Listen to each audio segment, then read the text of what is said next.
చనిపోయిన ఇందిరమ్మ తిరిగి వచ్చింది అంటూ కాంగ్రెస్ పార్టీ నాయకులు కాంగ్రెస్ పార్టీ కార్యకర్తలు సంబరాలు చేసుకుంటున్నారు. చనిపోయిన ఇందిరమ్మ తిరిగి రావడం ఏంటి, అసలు అది ఎలా సాధ్యం అనుకుంటున్నారా?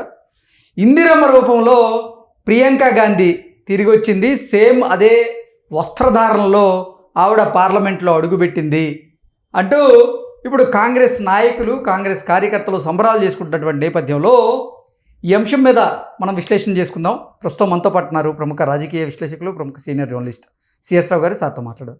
సార్ నమస్తే. సార్ నమస్తే. చనిపోయిన ఇందిరమ్మ తిరిగి వచ్చింది అంటూ కాంగ్రెస్ పార్టీ నాయకులు కానీ కార్యకర్తలు కానీ సంబరాలు చేసుకున్నారు. అదేంటి అసలు ఇందిరమ్మ ఏంటి, తిరిగి రావడం ఏంటి అని కొంతమంది ప్రశ్నలు ఉత్పన్నం చేశారు. అయితే ఇందిరమ్మ రూపంలోనే ఇప్పుడు ప్రియాంక గాంధీ పార్లమెంట్కి తిరిగి వచ్చింది అంటూ కొంతమంది అభిప్రాయాన్ని వ్యక్తం చేసిన నేపథ్యంలో ఏంటి సార్ అసలు ఇందిరమ్మ సాధించిన దానిలాగే ఇప్పుడు ప్రియాంక గాంధీ గారు కూడా సాధించబోతున్నారా భవిష్యత్తులో? ఆవిడ భవిష్యత్తులో సాధిస్తారా సాధించరా, ఇందిరమ్మ లాగా ఆవిడ రాజకీయాల్లో ఎదుగుతారా, ఆ స్థాయికి ఎదుగుతారా, ఆ స్థాయికి వెళ్తారా అనేది పక్కన పెడితే కాంగ్రెస్ పార్టీ వాళ్ళ సంబరం ఎలా ఉందంటే ఇవాళ రాహుల్ గాంధీయో లేకపోతే ప్రియాంక గాంధీయో ప్రధానమంత్రి అయినట్టు ఫీలింగ్ ఉంది వాళ్ళకి. కొంతమందికి సంబరాలు చేసుకుంటున్నారు. ఎందుకనంటే ఇప్పుడు ప్రియాంక గాంధీ వాయనాడులో గెలిచారు. గెలవడం కూడా మామూలుగా గెలవాలి, భారీ మెజార్టీతో గెలిచారు. రాహుల్ గాంధీ గారి కంటే కూడా మించి మెజార్టీ వచ్చింది. బంపర్ మెజార్టీతో గెలిచారు. బంపర్ మెజార్టీతో గెలిచి ఫస్ట్ సారి ప్రత్యక్ష ఎన్నికల్లో ఆవిడ గెలిచారు. ఇంతకుముందు ప్రత్యక్ష ఎన్నికల్లో లేరు.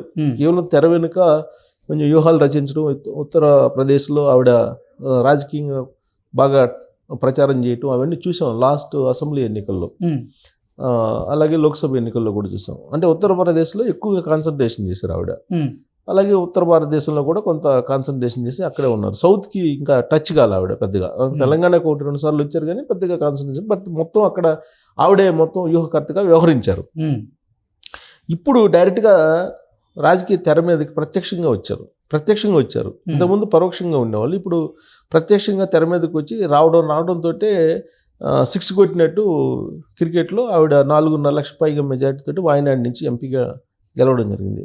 వాయనాడు ఏంటి, దక్షిణ భారతదేశానికి కీ పాయింట్ అది, అంతే కదా. కేరళ వేషధారణలో, కేరళ సాంప్రదాయంలో ఆవిడ శారీ కట్టుకొని లోక్సభలో ప్రమాణ స్వీకారం చేస్తుంటే ఎంపీగా పులకించిపోయారు Congress party.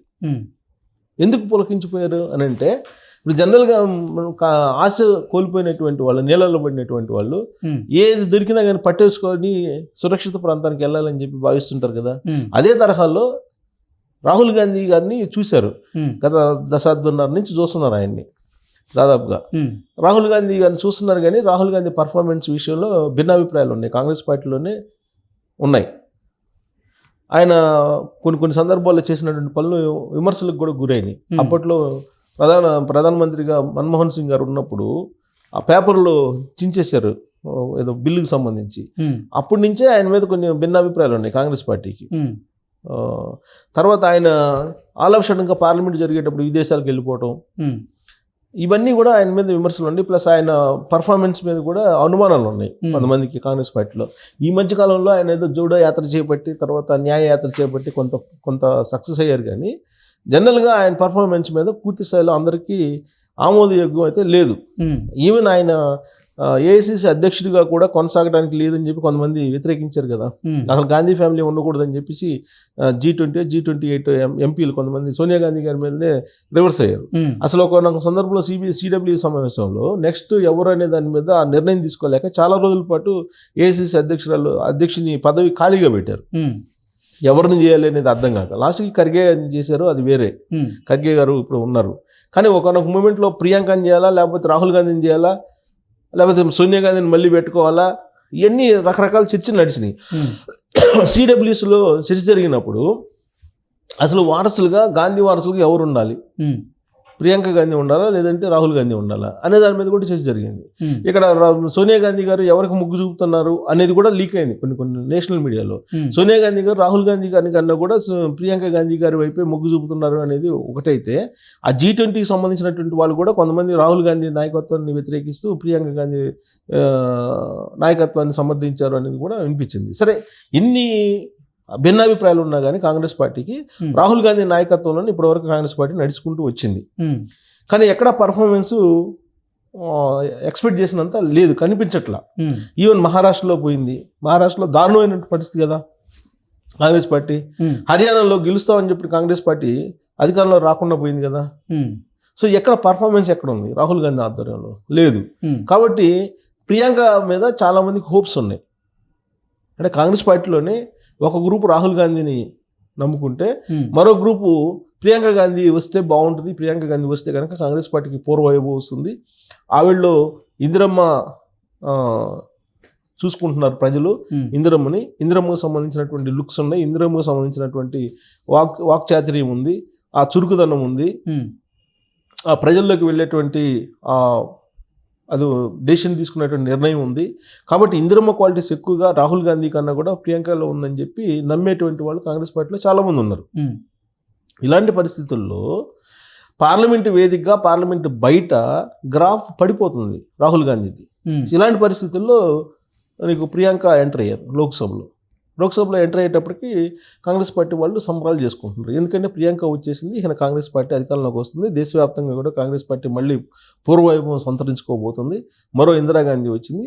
So Indira Gandhi guts ఉన్నాయి, ఇందిరాగాంధీ లుక్ ఉంది, ఇందిరాగాంధీ ఫీచర్స్ ఉన్నాయి, కాబట్టి ప్రజలందరూ కూడా ఇందిరమ్మను చూసుకుంటున్నారు అని చెప్పేసి వాళ్ళు సంబరపడుతున్నటువంటి పరిస్థితి. ఇందిరమ్మ గురించి ఎంతమందికి తెలుసు? ఇప్పుడు ఉన్నటువంటి జనరేషన్కి ఇందిరమ్మ గురించి తెలిసిద్దా? వాస్తవంగా మాట్లాడుకోలేదు. అంటే ఇందిరమ్మ గురించి బాగా తెలిసినటువంటి వాళ్ళు 50+ ఉంటారు తప్పితే 50+ ఉండేటువంటి వాళ్ళకి తెలుస్తుంది తప్పితే 50 లోపు ఉండే వాళ్ళకి పెద్దగా తెలియకపోవచ్చు. పేరైతే వింటారు కానీ ఆవిడ పరిపాలన లేదా ఆవిడ ఎలా ఉండేది, ఆవిడ పరిపాలన ఎలా ఉండేది, ఆవిడని అభిమానించేటువంటి వాళ్ళు, ఆవిడ కోసం వీరతిలకం దిద్దుకునే వాళ్ళు, ఆవిడకి సంబంధించి వీరాభిమానులు 50+, 60+ ఉంటారు తప్పితే 50 లోపు వాళ్ళు ఉండరు. ఎందుకంటే ఆల్రెడీ 3 జనరేషన్స్ మారిపోయినాయి. సో కాబట్టి ఇప్పుడు ఇందిరమ్మని ఫోకస్ చేయాలి ప్రియాంక గాంధీని పెట్టి అని చెప్పేసి వాళ్ళు అనుకుంటున్నారు. కానీ ఇంకొక 20 years 15 years ముందు కనుక రాహుల్ గాంధీ ఎప్పుడైతే ఎంటర్ అయ్యారో ప్రియాంక గాంధీని కూడా అప్పుడే ఎంటర్ చేసినట్టయితే ఫలితం వేరే విధంగా ఉండే అవకాశం ఉండేది. కానీ ఇప్పుడు లేటెస్ట్ జనరేషను ఇందిరమ్మ తోటి ప్రియాంక గాంధీని పోల్చుకుంటారా, లేదంటే ఇందిరమ్మలో ప్రియాంకని చూస్తారా? ఇప్పుడు నేటి జనరేషన్ అంటే బహుశా అది అంత పూర్తి స్థాయిలో వర్కౌట్ కాకపోవచ్చు.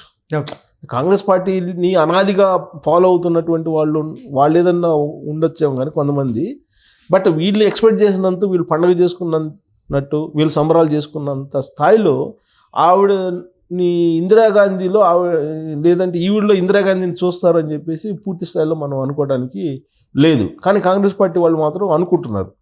ఇది ఒక భాగం అయితే, ఇప్పటి వరకు కూడా ఉత్తర భారతదేశంలోని కొన్ని రాష్ట్రాల మీద బాగా వ్యూహాలు రచించి కొంతవరకు సక్సెస్ అయ్యే పరిస్థితికి ప్రియాంక వచ్చారు అనేది.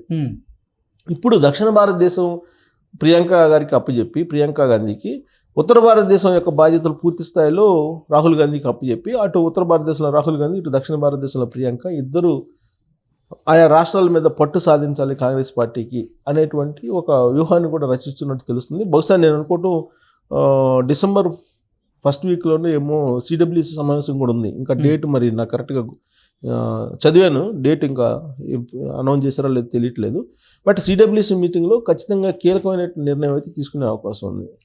ఇంకోటి ఏంటంటే పార్లమెంట్లో ఇప్పుడు ప్రియాంక ఎంటర్ అయింది కాబట్టి అటు అమిత్ షాకి, ఇటు నరేంద్ర మోడీకి కూడా ఇద్దరికి కొంత, అటు రాహుల్ గాంధీ ఇటు ప్రియాంక అనేటప్పటికీ కొంత సమయం, అంటే కొంత సమయం పాటించడంతో పాటు ఇంతకు ముందులాగా చేయడానికి అవకాశం ఉండదు. ఇప్పుడు చూడండి, పార్లమెంట్ శీతాకాల సమావేశాలు ప్రారంభమయ్యాయి, అదాని ఇష్యూ మీద స్తంభింపజేస్తున్నారు. ఎందుకంటే 99 members ఎంపీలు ఉన్నారు కాంగ్రెస్ పార్టీకి, ఇండియా కూటమి కాకుండా.